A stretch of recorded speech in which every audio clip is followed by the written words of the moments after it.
Hi there, and welcome to this quick tutorial. In this video, we'll walk you through how to add a user in the PMS, step by step. Let's get started. First, log into your PMS dashboard using your credentials. Once you're in, navigate to the left-hand sidebar and click on Settings. From the Settings menu, select User Setup. On the next screen, you'll see the list of existing roles. Choose the role under which you'd like to add the new user. Now click on the Add User button.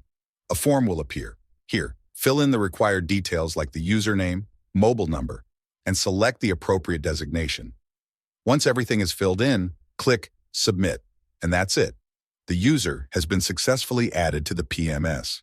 If you run into any issues or have questions, feel free to reach out to our support team. We're always here to help. Don't forget to check the video description below for more helpful guides and tutorials. Thanks for watching. And if you found this video helpful, make sure to like, subscribe, and tap the bell icon so you never miss an update. See you in the next one.